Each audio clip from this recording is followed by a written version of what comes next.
गाय को रोटी खिलाने से क्या होता है? मित्रों, आज हम आपको बताएंगे कि गौ माता को रोटी खिलाने पर आपको कौन सा पुण्य मिलता है। गौ माता देवी के समान ही पूजनीय है। गाय की पूजा करने के समान ही समझो आपने सभी देवी देवताओं की पूजा कर ली। गाय की पूजा करने पर मनुष्य के समस्त पाप नष्ट हो जाते हैं और गौ माता की पूजा से स्वयं यमराज जी भी मनुष्य को स्वर्ग में स्थान देते हैं। मित्रों, अगर आप दीन दुखिया हैं, गरीबी आपके नसीब में इस प्रकार सिमट चुकी है कि छोड़ने का नाम नहीं ले रही, तो आप गौ माता की पूजा से वह सब कुछ दूर हो जाएगा। मित्रों, मैं आपको बताऊंगी कि गौ माता की पूजा से मनुष्य कहां से कहां पहुंच जाता है। गौ माता की पूजा को लेकर एक प्राचीन कथा प्रचलित है। चलो, मैं आपको उस कथा का अवलोकन कराने जा रही हूँ। एक समय की बात है, भगवान श्री कृष्ण के पास देवी सत्यभामा आती है और कहती है, हे नाथ, जब से मैं पृथ्वी लोक से स्वर्ग लोक आपके पास आई हूँ, तब से मेरे मन में एक शंका अपना विकराल रूप ले रही है, जिसमें मैं अत्यंत संकोच में पड़ गई हूँ। हे नाथ, मैं आपके पास अपनी इसी शंका के निवारण के लिए आई हूँ। तब भगवान श्री कृष्ण कहते हैं, हे देवी सत्यभामा, कहिए आपकी वह कौन सी शंका है जिसकी वजह से आप इतना परेशान हैं? आप वह मुझे बताइए, मैं आपकी शंका का निवारण अवश्य करूंगा। तब देवी सत्यभामा कहती है, हे नाथ, आज जब मैं पृथ्वी लोक का अवलोकन कर रही थी, तब मैंने एक बहुत ही विचित्र घटना देखी, जहां पर कुछ कसाई गौ माता को बहुत बुरी तरह पीट रहे थे, जिससे वह लहू लोहान होकर जमीन पर बैठी हुई थी। और जो मनुष्य गाय माता को पीट रहे थे, वह बड़े ही दुखी थे। उनके घर में बीमारी, लाचारी तथा गरीबी यह सभी विद्यमान थी। वहीं दूसरी ओर मैंने देखा कि जो मनुष्य गाय माता की नित्य पूजा अर्चना करते हैं, गाय को समय पर रोटी देते हैं, घास डालते हैं, वह मनुष्य अत्यंत ही गुणवान बनते हैं और सुखपूर्वक अपने जीवन का निर्वहन कर रहे हैं। उनके जीवन में किसी भी प्रकार की कोई कमी नहीं है। अब देवी सत्यभामा आगे कहती है, हे प्राणनाथ, मेरा प्रश्न आपके सामने यह है कि गाय को रोटी खिलाने से कौन सा फल मिलता है। अब भगवान श्री कृष्ण देवी सत्यभामा की ओर अपनी कंटक नयनों से देखते हैं और सत्यभामा से कहते हैं, हे देवी, आज आपने बड़ा ही दुर्लभ और समस्त कलयुग के मनुष्यों के लिए अत्यंत महत्वपूर्ण प्रश्न किया है। आपका यह प्रश्न समस्त मनुष्य जाति के लिए अत्यंत ही आवश्यक है। मैं आपको आपके इस प्रश्न का उत्तर एक छोटी सी कथा के माध्यम से दूंगा, परंतु हे देवी सत्यभामा, तुम्हें मेरे द्वारा सुनाई गई इस कथा को पूरा अंत तक सुनना होगा और संपूर्ण विश्व जगत में विख्यात करना होगा। तब देवी सत्यभामा कहती है, हे माधव, आप कथा तो कहिए, मैं आपको वचन देती हूँ, मैं इस कथा को संपूर्ण विश्व जगत में विख्यात करूंगी। तब भगवान श्री कृष्ण कथा को सुनना आरंभ करते हैं और कहते हैं, हे देवी सत्यभामा, विदर्भ देश में एक नौजवान राजा अपने पिता की मृत्यु के बाद उसके राज सिंहासन पर विराजमान हुए। तब राजा का नाम देवमणि प्रभा तथा अपने प्रजा के प्रति अपना सब कुछ न्यौछावर कर देने वाला एक न्यायप्रिय राजा था। उसके राज्य में प्रजा बहुत प्रसन्न थी। चारों तरफ फैली खुशी उनकी प्रजा द्वारा का ही खान करती थी। राजा देवमणि व्रता नारी थी, जिसके साथ देवरण राजा अत्यंत खुशी पूर्वक अपना जीवन निर्वाह कर रहे थे। अब ऐसे ही उनका जीवन लगभग 4 वर्षों तक बीतता रहा। अब इन 4 वर्षों में राजा देवरण रमण ने कई प्रयास किए, परंतु उनकी पत्नी कर्णावती मां नहीं बन पा रही थी, जिससे राजा को संतान की चिंता सताने लगी। एक दिन राजा इसी गम में डूबे हुए अपनी राजगद्दी पर बैठे यही सोच रहे थे कि आखिरकार अगर कौन सा कारणवश मेरी मृत्यु हो गई तो मेरा यह राज्यभार कौन संभालेगा। वह यह सोच ही रहे थे, तब उन्हें महर्षि मारीच की याद आई। महर्षि मारीच आध्यात्मिक ज्ञान की जानकारी रखने वाले एक ब्राह्मण थे। उन्हें संपूर्ण वेदों का ज्ञान था। वह भविष्य, वर्तमान, भूत सब कुछ देख सकते थे। अब अगले दिन राजा देवगढ़ अपनी रानी को लेकर महर्षि मारीच के पास जाते हैं। तब महर्षि मारीच राजा देवरमण को रानी वर्णावती को और अपने आश्रम में लाया हुआ देखते हैं तो वह उनसे कहते हैं, हे राजन, आप आज किस प्रयोजन से हमारे पास पधारे हैं? आप अपने राज्य पर कोई संकट आया है जिसकी वजह से आप यहाँ पर पधारे हैं, या फिर आपके यहाँ आने की वजह आपका वैराग्य को धारण करना है? परंतु आप जैसे वीर पुरुष को यह वैराग्य शोभा नहीं देता। आप तो एक अच्छे राजा हैं, आपको तो संपूर्ण प्रजा का ध्यान रखना है और प्रजा आपके राज्य में अत्यंत सुखी है। अभी अभी तो आपकी शादी हुई है, आप विवाह सुख का तो आनंद कर ले। आप अपना नहीं तो रानी के बारे में तो कुछ सोचे। तब राजा देवरमण कहते हैं, महर्षि, मैं ना तो यहाँ पर वैराग्य को धारण करने आया हूँ, ना ही हमारे राज्य पर कोई संकट आया है, परंतु हे त्रिकालदर्शी महर्षि, आप तो समस्त वेदों के ज्ञाता हैं। आप तो प्रत्येक मनुष्य का चेहरा देखकर उसका भाग्य बता देते हैं।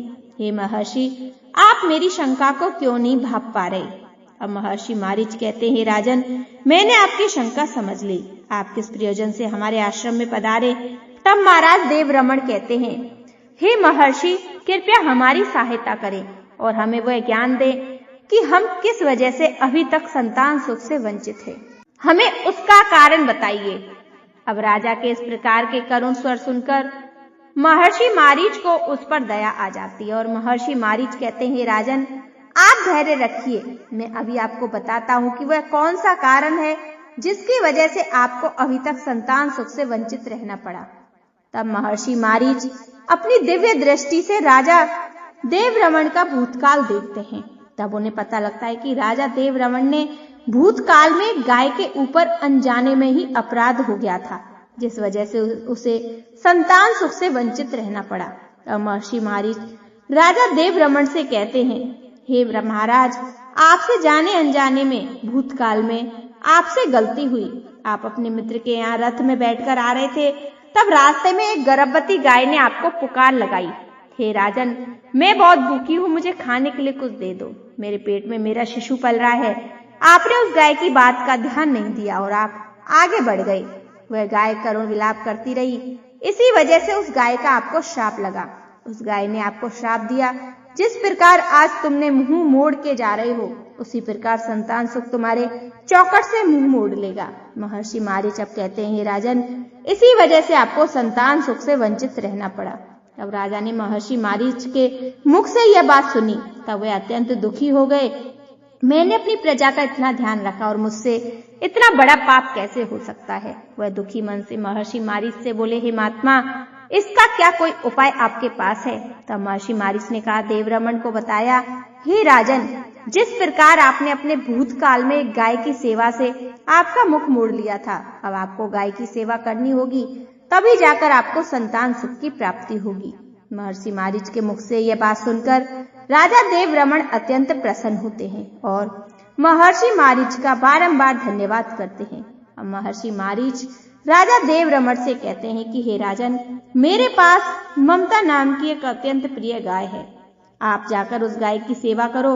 अगर उस गाय ने आपको आशीर्वाद दे दिया, तब आपको अवश्य संतान सुख की प्राप्ति होगी। तब मारीच ने राजा देवरमण को एक गाय देते हैं और कहते हैं, राजन, आपको इस गाय को रोज चराने के लिए जाना होगा और नित्य से आश्रम में आकर इसकी पूजा आराधना करनी होगी। अब उस राजा को संतान सुख के लिए सब कुछ मंजूर था। गाय को लेकर राजा देवरमण महर्षि मारीच के आश्रम में चले जाते हैं और उस गाय की सेवा करने लगते हैं। राजा देवरमण गाय को चराने के लिए प्रतिदिन जंगल में लेकर जाया करते। तब वह गाय चरने लगती तो राजा देवरमण उसके पीछे पीछे चलते। उस गाय को वह दर दर से हरी हरी घास लाकर उस गाय को खिलाते। वह गाय किसी वृक्ष के नीचे बैठती तो उसके लिए तालाब से पानी लाते और उसे पिलाते। अपने हाथों से उसके मस्तक को सहला देते। इस प्रकार राजा देवरमण उस गाय की सेवा में अपना सर्वस्व न्यौछावर करने लगे। शाम हो जाती तो महाराज उस गाय के साथ आश्रम में जाते और उसको वहां पहुंचा आते। ममता गाय ने महाराज को अपनी जीभ से चाटना शुरू कर दिया, जिससे महाराज का शरीर पवित्र हो गया और उसके सभी पाप नष्ट हो गए। उसके बाद महारानी कर्णावती ने आगे आकर ममता गाय के आगे हाथ जोड़े और विधि पूर्वक पूजन किया और चरणों में मस्तक झुकाया। फिर उस गाय ने उस रानी की पूजा को स्वीकार किया और रानी पर अपनी दृष्टि डालकर उसके सभी दोष समाप्त कर दिए। गाय की दृष्टि पड़ते ही रानी पवित्र हो गई। इस प्रकार से राजा देवरमण को उस गाय की सेवा करते हुए अब राजा रानी को 17 दिन बीत गए। 21वें दिन महाराज जब गाय को लेकर जंगल में गए तो वह गाय चढ़ते चढ़ते कैलाश पर्वत पर चली गई। अब श्री कृष्ण कहते हैं, हे देवी सत्यभामा, उसके पीछे पीछे राजा देवरमण भी चले गए। अब वहां उस पर्वत पर खड़े होकर राजा देवरमण कैलाश पर्वत की सुंदरता को एक कटक निहार रहे थे। इतने में अचानक से एक बाघ ने आकर उस गाय को बलपूर्वक दबोच लिया। राजा को उस बाघ के आने की आहट तक नहीं हुई। तब देवरमण को मालूम नहीं हुआ। जैसे ही वह गाय ने दबोचा, तुरंत ही ममता गाय ने जोर से कहा, महाराज मेरी रक्षा करो। राजा देवरमण ने गाय की तरफ देखा तो ममता गाय को एक बाघ ने पकड़ रखा था और उसके नाखूनों के घाव की वजह से वह उस गाय को यातनाएं होने लगी। अब उसकी आंखों से आंसू की धारा बहने लगी, जिसे देखकर महाराज व्यथित हो गए और उन्होंने तुरंत ही अपना बाण निकाला और धनुष की डोरी पर रखा और उस बाघ को मारने के लिए प्रत्यंचा खींची। उसी समय उस बाघ ने महाराज की तरफ देखा। वह बाघ एक मायावी था। उस बाघ की दृष्टि पड़ते ही महाराज का शरीर जैसे बर्फ की तरह जम गया हो। उसकी शक्ति क्षीण हो गए, उनका सारा बल शून्य हो गया। तभी उस बाघ ने अपनी गर्जना भरी आवाज में कहा, हे राजन, मेरे ऊपर प्रहार करना तुम्हारे बस की बात नहीं। इस पर्वत पर तो क्या कोई भी मुझे नहीं मार सकता, क्योंकि भगवान भोलेनाथ मेरी ही पीठ पर पैर रखकर नंदी पर विराजमान होते हैं। इसलिए तुम मुझे मारने की चेष्टा मत करो। अगर तुम मुझे मारने की कोशिश करोगे तो तुम विफल ही रहोगे। अब तुम यहाँ से लौट जाओ। विधाता ने इस गाय को आज मेरा भोजन नियुक्त किया है। मुझे आज इसके मांस को खाकर अपना भर पेट भोजन करना है, इसलिए तुम इससे दखल देने की कोशिश मत करो। मैं जानता हूं तुम सूर्यवंश में जन्मे हुए राजा देवरमण हो और सूर्यवंशी राजा को जो ठान लेते हैं वह किए बिना नहीं मानते, परंतु तुम्हें अभी यह ज्ञात नहीं कि इस कैलाश पर्वत पर भगवान भोलेनाथ की असीम माया फैली हुई है। इसलिए तुम यहाँ से तुरंत ही चले जाओ। अब श्री कृष्ण कहते हैं, देवी सत्यभामा। फिर राजा देवरमण कहते हैं, बाघराज, कृपया आप इस गाय को ना मारें। यह महर्षि मारीच की संपूर्ण मनोरथ को सिद्ध करने वाली ममता गाय है। हे बाघराज, आप इसकी हत्या ना करें। इस गाय की रक्षा और सेवा करने का आदेश महर्षि मारीच ने मुझे दिया है। इस गाय का एक नन्हा सा बछड़ा भी है जो घर पर इसकी राह देख रहा है। मैं इस गाय को इस हाल पर मरने के लिए छोड़कर नहीं जा सकता हूँ। यह मेरे क्षत्रिय धर्म के खिलाफ है, क्योंकि एक क्षत्रिय अपना सर कटवा सकता है परंतु अपने दिए हुए वचन को पूरा करता है। इसलिए हे बाघ, मेरी आपसे विनती है कि आप इस गाय को जीवन दान दो। इस गाय के बदले में मैं तुम्हें अपना शरीर समर्पित करता हूँ। आप मेरे शरीर का भक्षण कर लो, जिससे तुम्हारी भूख भी शांत हो जाएगी और इस गाय की रक्षा भी हो जाएगी और मेरे वचन का पालन भी हो जाएगा। हे बाघ, मुझ पर इतनी कृपा करो। इतना कहते हुए राजा देवरमण अब उस बाघ के सामने गए और उस गाय को छोड़ने के लिए विनती करने लगे और कहने लगे, गौ रक्षा के लिए प्राण त्यागने से मुझे स्वर्ग लोक की प्राप्ति होगी। इतना कहकर महाराज देवरमण उस बाघ के सामने हाथ जोड़कर बैठ गए और उन्होंने अपनी आंखें भी बंद कर ली।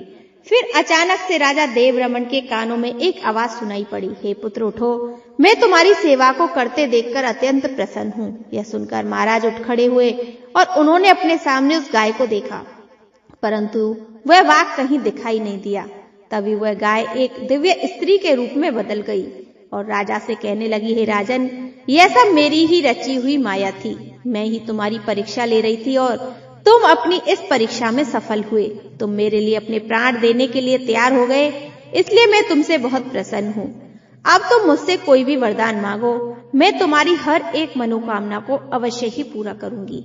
अब श्री कृष्ण कहते हैं, देवी सत्यभामा। महाराज देवरमण कहते हैं, गौ माता, मेरे मन में जो इच्छा है उससे तो आप भली भांति परिचित हैं। कृपया आप मुझे पुत्र प्राप्ति का वरदान दीजिए। मेरी आपसे एकमात्र यही कामना है, क्योंकि मुझे कोई भी पुत्र नहीं है। अगर मुझे किसी पुत्र की प्राप्ति ना हुई तो मेरे राज्य का राजवंश कौन संभालेगा? मेरे राज्य का उत्तरदायी कौन बनेगा? अब उस दिव्य स्त्री ने कहा, हे पुत्र, तुम पत्ते के दोने में मेरा दूध लेकर उसका पान करो, जिससे तुम्हें अत्यंत बुद्धिमान और गुणवान पुत्र की प्राप्ति होगी। महाराज देवरमण कहने लगे, माता, अब आप अपने असली रूप में आ जाइए और मेरे साथ महर्षि मारीच के आश्रम पर चलिए और मैं आपकी पूजा आराधना करके अपने अनुष्ठान को पूरा करके आपके अमृत समान दूध का पान करना चाहता हूँ। अब वह दिव्य स्त्री एक गाय में बदल गई। उसके बाद राजा देवरमन उस गाय को साथ लेकर आश्रम चले गए। आश्रम में पहुंचने पर महारानी ने आगे आकर उस गाय का पूजन किया। तब उस गाय ने कहा, हे महारानी, आप मुझे स्पर्श करें, इससे आपको अत्यंत गुणवान और विद्वान पुत्र की प्राप्ति होगी। फिर महारानी ने गाय को स्पर्श किया। महाराज और महारानी ने उस गाय की शास्त्रों के अनुसार पूजा आराधना की और उनके अमृत के समान दूध को प्रसाद समझकर ग्रहण किया। अब महर्षि मारीच कहने लगे, हे राजन, अब आप अपने पाप से मुक्त हो चुके हैं। तुम्हारी हर एक मनोकामना अवश्य पूर्ण होगी। अब राजा देवरमन अपने राजमहल को लौट आते हैं और कुछ समय बाद राजा देवरमन को एक अत्यंत ही सुंदर और गुणवान पुत्र की प्राप्ति हुई, जिससे राजा और रानी अब बहुत प्रसन्न हुए। कुछ ही सालों में उन्हें 2 पुत्र और 3 कन्याओं की प्राप्ति होती है। अब श्री कृष्ण कहते हैं, देवी सत्यभामा, जो भी मनुष्य गाय की सेवा करता है, उसे या भोजन कराता है, उसकी पूजा करता है, उस मनुष्य के सभी काम सफल होते हैं। जो भी मनुष्य गाय की रक्षा करता है, उसकी कभी दुर्गति नहीं होती। मृत्यु के बाद वह देवलोक में जाता है और भगवान विष्णु के दर्शन करने का सौभाग्य उसे प्राप्त होता है। जो मनुष्य गाय का दूध पीता है, वह सभी प्रकार के रोगों से दूर रहता है। जो मनुष्य गाय का दान करता है, उस मनुष्य को मोक्ष की प्राप्ति होती है।